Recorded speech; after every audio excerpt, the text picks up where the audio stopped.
Dieu soit béni. Nous passons aux questions avec nos invités ici présents. Donc nous commençons par la première question. Oui. Oui, merci pasteur.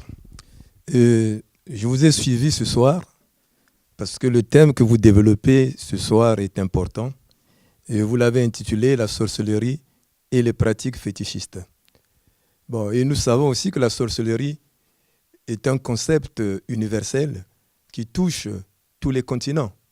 Alors ma question est de savoir quelle serait la particularité donc de cet esprit de sorcellerie en Afrique d'une manière générale et singulièrement dans les deux Congos. Alors, là, je vais parler de ce qu'on a vu, de l'expérience qu'on a de cette zone-là de l'Afrique et de ce qu'on a vu aussi ailleurs. On constate que le péché et ses conséquences ne sont pas les mêmes partout. Donc il y a des endroits où c'est l'alcool qui est le chef, comme en Russie. C'est l'alcool qui est le maître là-bas. Et il y a des conséquences dans la vie normale par rapport à l'alcool. Et ce que nous avons remarqué, c'est que en Europe, quelqu'un va aller dans la magie, dans la franc-maçonnerie, tout ce qu'on veut, mais il va peut-être vendre son propre corps, il va vendre sa fertilité, il ne va pas avoir d'enfants, ou bien il va avoir des enfants handicapés, des choses de ce genre-là. Mais vous allez voir que c'est quelqu'un qui va peut-être réussir dans les études et qui va construire des maisons, qui va lutter pour une certaine justice, voilà, qui va réussir, entre guillemets, même si je n'appelle pas ça réussite, qui va essayer d'améliorer le matériel dans son pays. Ce qu'on a remarqué en Afrique centrale, notamment dans les deux Congos, c'est une sorcellerie de destruction.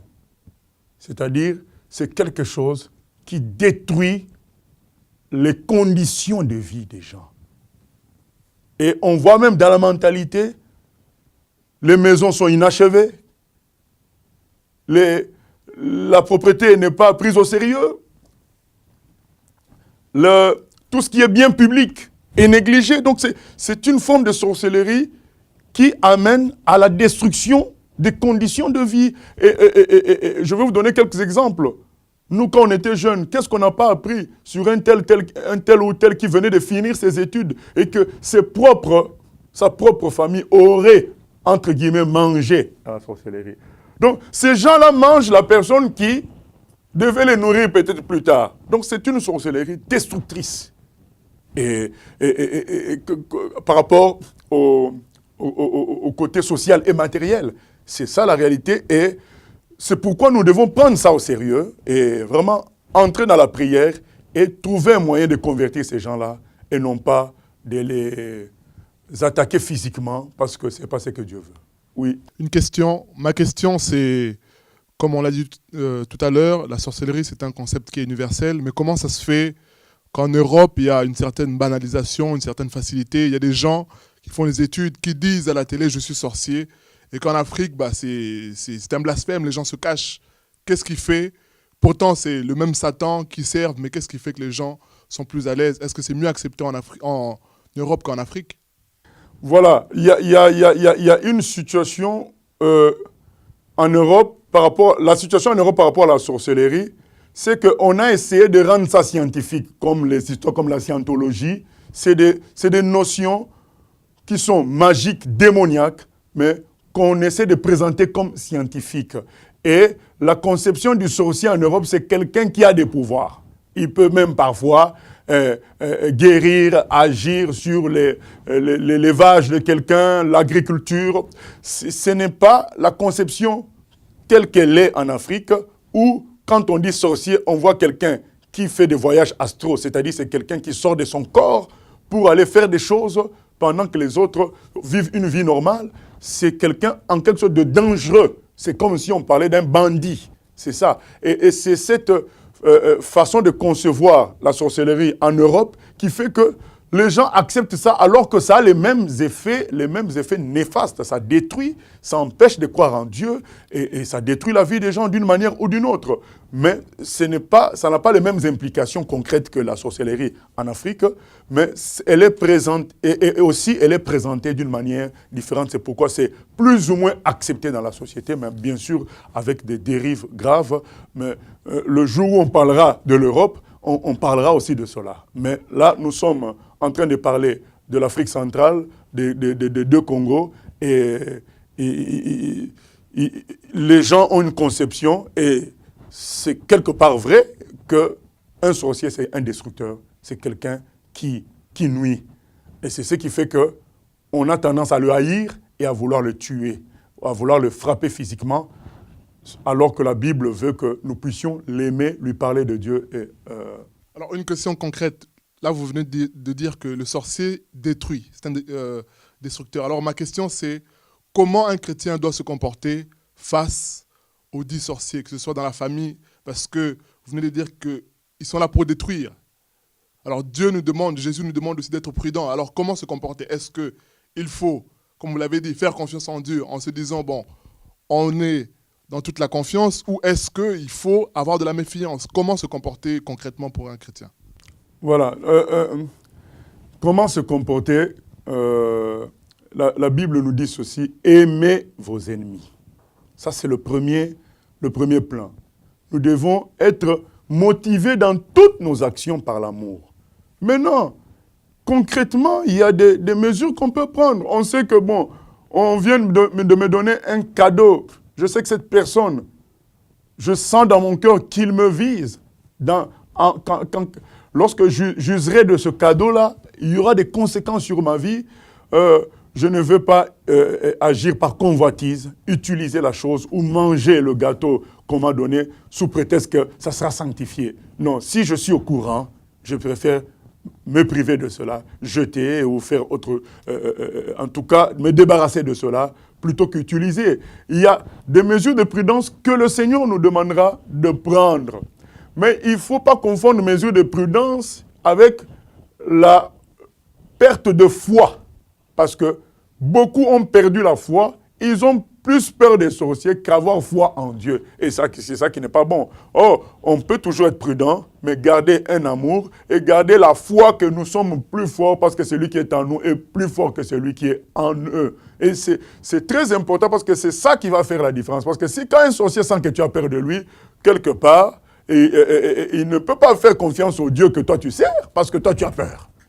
Donc il faut qu'il réalise que tu n'as pas peur, mais que c'est normal qu'on ait certaines mesures de prudence, mais toujours motivé par l'amour et motivé par le Saint-Esprit. Voilà. Question? Nous entendons beaucoup parler d'un phénomène concernant les enfants de la rue, dont la plupart sont dits entre guillemets sorciers. Donc on voit que les familles rejettent leurs enfants, les abandonnent parce qu'ils sont sorciers. Et ma question est la suivante: est-ce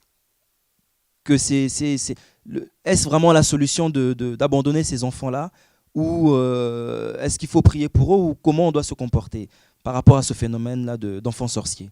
Voilà, c'est encore là une démonstration du fait que les gens n'ont plus foi en Dieu. Ils n'ont plus foi en Dieu. Comment ton propre enfant, tu vas l'abandonner? Mais il y en a qui vont me dire: mais oui, mais tu ne sais pas ce que nous souffrons avec cet enfant-là. Mais bien-aimé, où est votre Dieu? Moi, le problème, c'est que est-ce que tu es chrétien ou pas? Si tu te dis chrétien, tu vas dans une église qui est véritable, alors ton Dieu a la solution pour tout. Le Seigneur a dit à Ézéchiel: je te rends un front plus dur que le leur. De sorte que c'est eux qui vont lâcher, ce n'est pas toi qui dois lâcher. C'est ça que Dieu a fait pour nous tous. Il nous a donné la puissance du Saint-Esprit qui est plus forte que la puissance des sorciers. J'ai un enfant qui est dévoilé comme étant un sorcier. Eh bien, si quelqu'un doit fuir, c'est lui qui doit fuir. Mais moi, je vais toujours le traiter comme mon enfant. Je vais lui donner à manger, je vais faire ce qu'il faut. Et mon amour sera plus fort. Mes prières seront plus fortes ma détermination dans la foi en mon Dieu sera plus forte que sa sorcellerie. Ça, c'est pourquoi je crois en Jésus. Sinon, on aurait fait autre chose.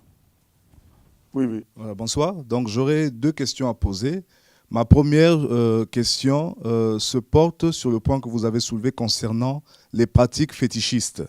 Parce que le constat que moi je fais, des témoignages que j'ai pu écouter personnellement et que j'ai pu vivre aussi, c'est que certaines personnes qui sont dans ces cas-là de pratiques fétichistes semblent évoluer et leurs prières semblent être exaucées. Alors, est-ce qu'ils sont dans le vrai ou dans le faux? Puisque si on se base sur le résultat, on peut se dire que, ils ont été exaucés. Et pour ma part, à moi personnellement, j'ai été autrefois donc initié, je dirais, dans ces pratiques-là, tout en croyant en Dieu et sous des conseils qu'on m'avait donnés, avec des œufs et avec la lecture de certains psaumes, j'ai pu résoudre certains problèmes de ma vie. Ok. Alors, nous allons lire, avant de répondre à cela, quelques passages bibliques. Nous lisons d'abord Matthieu 24, 24. Matthieu 24, 24. Il est dit ceci. Car il s'élèvera de faux Christ et de faux prophètes. Ils feront de grands prodiges et des miracles au point de séduire, s'il était possible, même les élus. Et nous prenons Deutéronome 13. Deutéronome 13.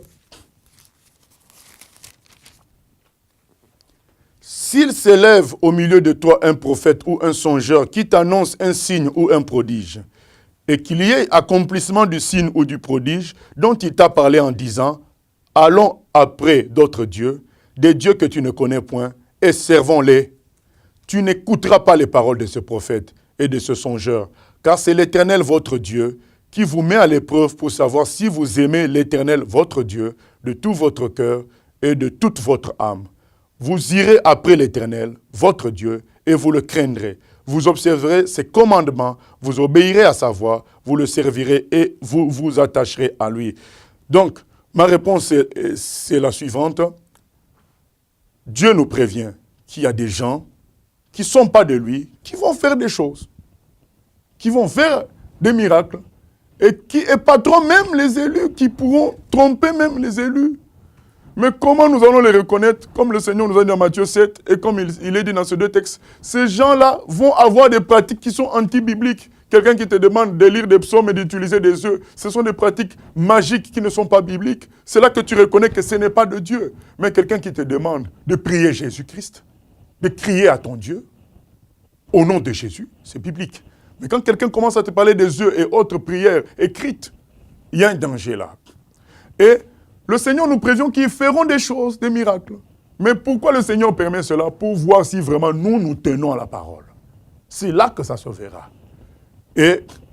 Mais autre chose, c'est qu'à la longue, on voit que toutes ces pratiques-là finissent par se retourner contre nous. Le diable donne, après c'est la déchéance. Les choses que le diable donne contiennent une semence de pourriture. C'est comme un gâteau empoisonné que tu manges, c'est très bon, mais après 10 jours tu meurs. Donc au début c'était bon, ça a fait le même effet qu'un vrai gâteau, mais ça a toujours des mauvaises conséquences. Et nous avons un certain âge, et nous avons vécu des choses. Il y a des gens qui ont eu des succès, qui ont eu de l'argent et qui ont mal fini parce que ce n'était pas des choses venant du Seigneur. Voilà, ma deuxième question.